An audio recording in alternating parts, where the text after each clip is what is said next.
Chapter 4. The Disease That Kills, Kawasaki Disease, Breakout. Part 1. The sun cast a hesitant glow through the ancient windows of our classroom, a place steeped in whispered legends and the weight of forgotten knowledge. As we settled into our seats, the air pulsed with a mixture of excitement and dread, both of which seemed to linger just outside the threshold of the room. For days, our lessons had waded through the murky waters of yokai lore, enchanting and terrifying spirits that danced on the edge of our understanding. Each tale of the heroes and their pendants had stirred something within us, an urge to connect with our lineage, to reclaim the power our ancestors had wielded against darkness. But today, the atmosphere felt different. "Just a moment," our teacher said, her voice trembling slightly as she received a call that seemed to pull her away from us momentarily, into a realm of urgency we could only sense faintly. We exchanged glances, the silence thick with our unspoken questions. What could possibly demand her immediate attention? When she returned, the color had drained from her face, leaving it ashen and ghostly, as though she had seen something that lingered in the shadows of our stories. She paused, eyes scanning our eager, anxious faces, and I couldn't help but feel a prickle of dread creeping up my spine. "There's been an outbreak," she finally spoke, the words barely escaping her lips, heavy with the weight of impending doom. "Villages, many villages, are afflicted." The buzz of our classroom stilled, replaced by an eerie quiet, as she explained the situation unfolding beyond our school walls. Kawasaki disease, she called it, a name that meant little to me in that moment, though I felt its significance seeping into my bones. It wasn't just the children who were falling ill. Parents and even the animals were succumbing to an unseen force that twisted through the lifeblood of these communities. A strange chill wrapped around my heart as she described how the very essence of oxygen and flow was being choked from the bodies of those affected. Death lingered on the horizon like a dark cloud, threatening to engulf everything in its path. "Experts believe it is tied to a yokai," she added, her brow furrowing as if the very notion unsettled her. "One that is unlike those we've studied. It spreads with a cunning that is almost malevolent." Nervous energy crackled in the room, a shared apprehension that seemed to unify us, yet also splinter us into our own corners of fear. Our teacher enumerated the afflicted places, the names slipping like fragile papers from her lips. Ouchijuku, Itate, the U's district, Lake Hibara, Nami, and Futaba. Each name conjured images of desolation, ghostly echoes of once thriving communities turned into husks, haunted by shadows. As the lesson drifted away, I found myself lost in thought. My grandfather's book lay open in my mind, its pages shimmering with the potential of knowledge yet to be unearthed. A wave of determination surged within me, tentative but insistent. We were destined to confront this yokai, to unearth the connection between our abilities and the chaos threatening our world. But could we, a handful of students, truly rise to the challenge? Would we unravel the mystery woven into the very fabric of the disease before it snuffed out our hopes, or worse, our lives? Each question loomed like a specter, both haunting and enlightening. I took a deep breath, feeling the weight of my grandfather's legacy upon my shoulders. The path ahead was uncertain, shadowy, and fraught with peril, but I sensed, too, the flickering glimmer of hope waiting to be kindled. The villages whispered tales of despair, their spirits waning beneath the creeping shadow of a sinister virus, spreading insidiously among every nook and cranny. Sensei Arisa, our teacher, stood before us with a grave expression, her voice carrying the weight of history and the burden of knowledge.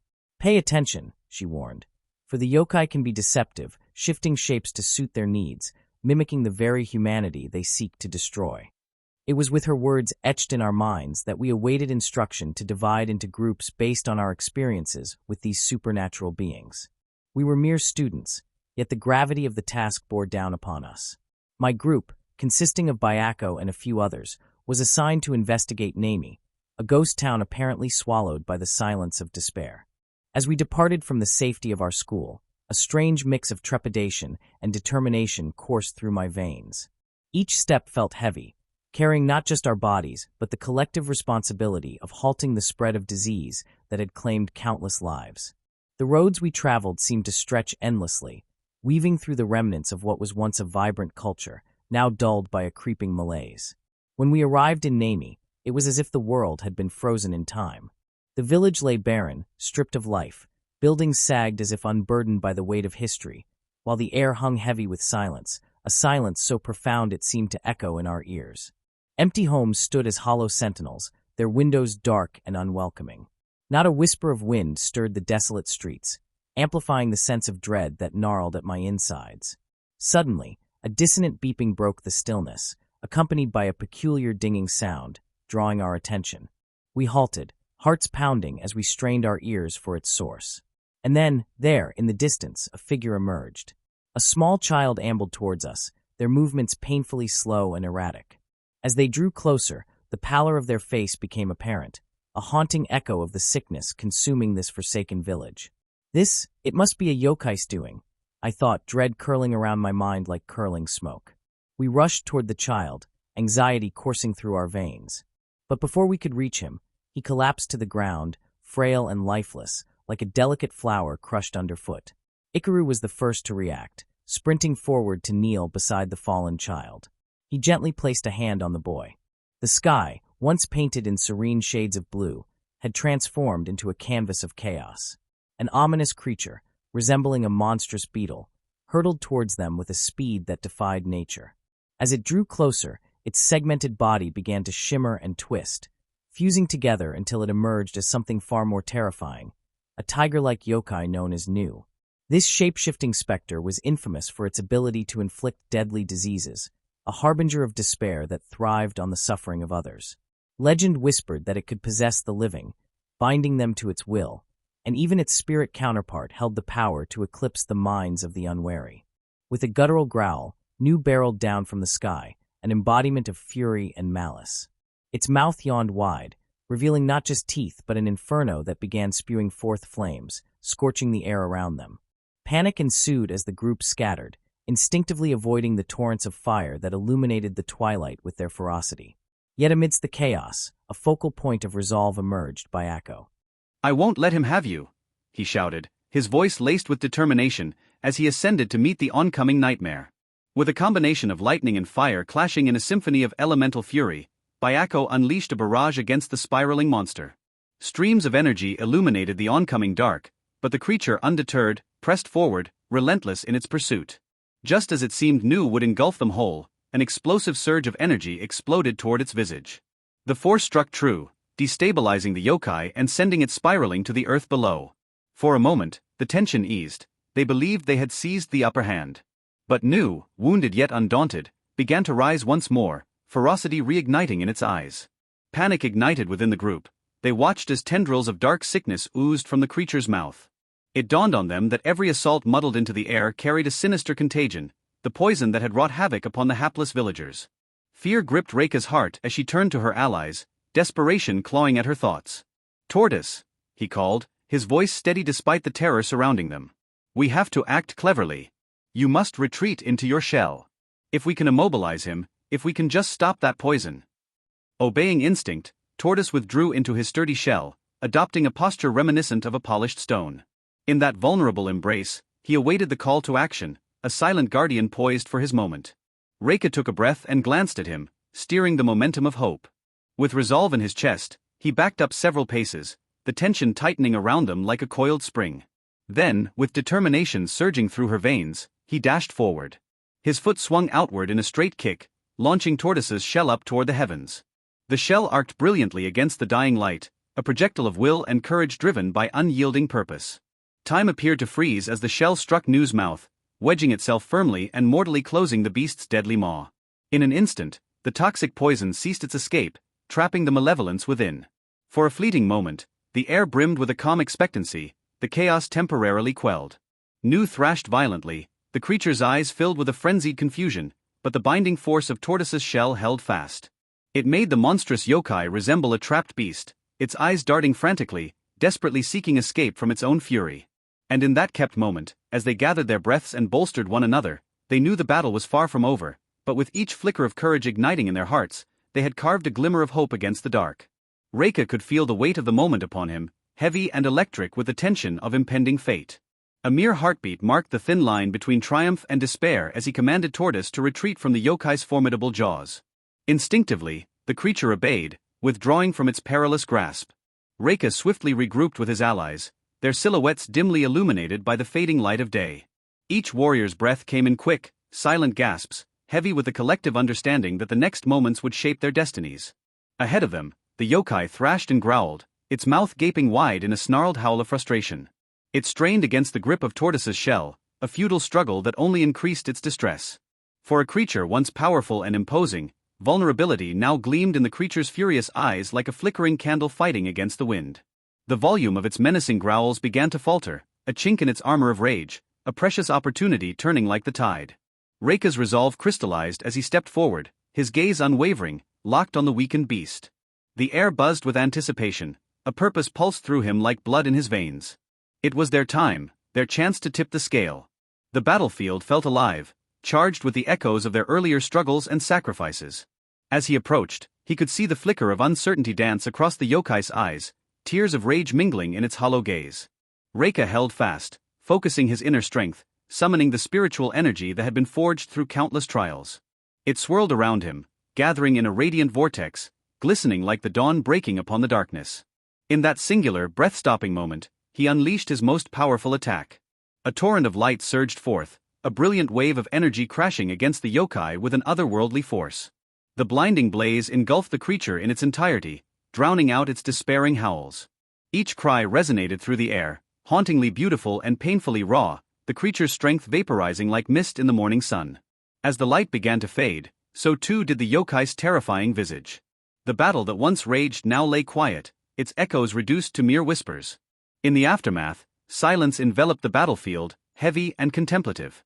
The formidable adversary had been vanquished, but at what cost? As dust settled like the final curtain of a long play, Reika and his comrades stood amid the sorrowful remnants of their victory. They counted their losses, the absent faces of fallen friends gnawing at their hearts. Those who still breathed labored with wounds both visible and hidden, souls intertwined in the tapestry of their shared fight. And there, beneath the weight of their grief, lay an ember of hope.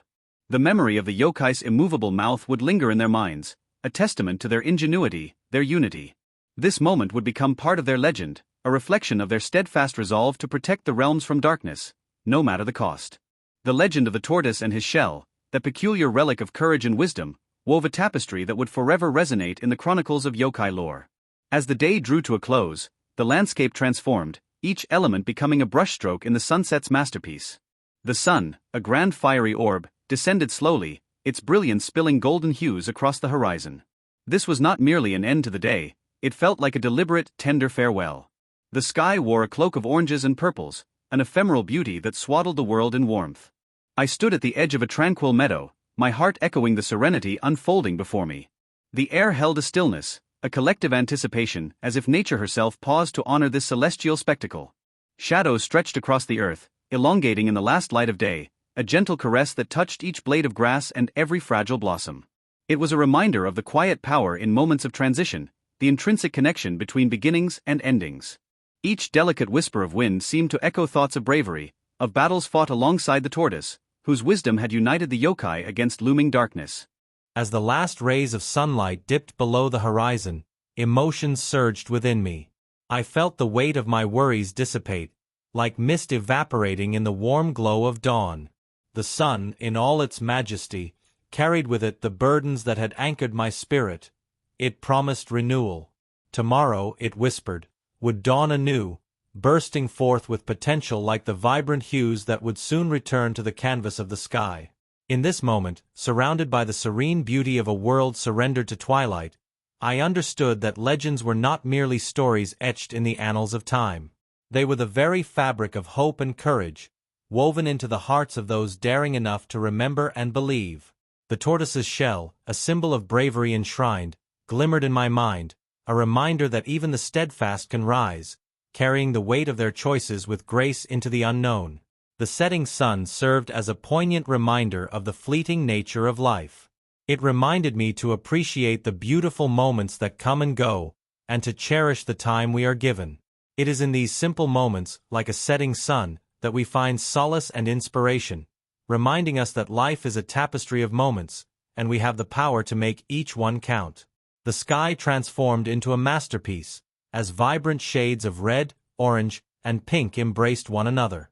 It was a symphony of colors, captivating and awe-inspiring. Each passing minute, the sun continued its descent, casting a mesmerizing glow that painted the sky with ever-changing hues. As the last sliver of the sun dipped below the horizon, a breathtaking afterglow lingered in its wake. It was a gentle reminder that even in moments of darkness, there is still beauty to be found, and hope to guide us.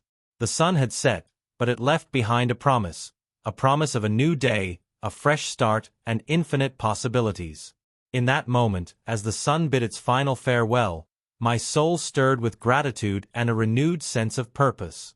The beauty of the setting sun had ignited a fire within me, reminding me to live each day as if it were my last, to embrace the fleeting moments with open arms, and to never underestimate the power of a setting sun to illuminate our lives. For the sun is not simply a ball of gas in the sky, it is a symbol of resilience, a reminder of the cyclical nature of life. It sets, not to extinguish our dreams, but to ignite our passion to chase after them. So let us embrace the setting sun, with all its breathtaking splendor, and allow its beauty to inspire us to live our lives to the fullest. For the sun may set, but our spirits shall forever rise. As the demon and spirit slayers, we have finally come to understand why we were chosen for this incredible responsibility. It is a realization that has dawned upon us after delving into the depths of our ancestry and uncovering the ancient secrets that link us to this noble task. Our ancestors, with their astute wisdom and foresight, hand-picked us for a purpose greater than ourselves. It is with a newfound sense of confidence that we embrace this calling. We now see that our ancestors, in their infinite wisdom, recognize the unique qualities and gifts that reside within us. Qualities that make us the perfect vessels to combat the darkness that lurks in the shadows. Primarily, our chosen path requires unwavering courage. We must confront the very embodiment of evil, facing fearsome demons and malevolent spirits with a steadfast bravery that surpasses mortal boundaries. It is a daunting task, but our ancestors knew that deep within us lies an indomitable spirit, ready to confront any challenge that comes our way. Furthermore, we possess an innate intuition and discernment that sets us apart. Our ancestors knew that our ability to perceive the unseen, to detect even the slightest trace of malevolence, would serve as a powerful weapon against the forces of darkness. It is this heightened sensitivity that allows us to root out and eliminate the presence of evil, restoring balance and harmony to the world around us. But it is not only our unique abilities that make us worthy of this role. Our ancestors understood that our hearts beat with an unwavering sense of justice and compassion. As demon and spirit slayers, it is essential that we wield our power with integrity, never losing sight of our duty to protect the innocent and preserve the sanctity of life. It is this unwavering dedication to righteousness that sets us apart and ensures that our actions are always driven by a genuine desire to bring light to the darkness. We now stand on the precipice of our destiny, aware of the tremendous responsibility that rests upon our shoulders. With every step we take, we honor the legacy of our ancestors and pledge to carry forth their mission with honor and unwavering determination. For it is in the face of adversity that our true purpose is revealed, and in the battle against evil that we find our true selves. So, let us embrace this calling with open arms and unyielding resolve. Let us unleash our full potential as demon and spirit slayers, knowing that we have been chosen by an ancient lineage that believed in our abilities. Together, we will reclaim the world from the clutches of darkness and ensure that the legacy of our ancestors lives on through our triumphs. We understand now why we were chosen. Our ancestral spirits guide us, and their wisdom flows through our veins. With unshakable confidence, we are ready to face whatever lies ahead, knowing that we are the chosen ones, destined to be the ultimate protectors against the forces of evil.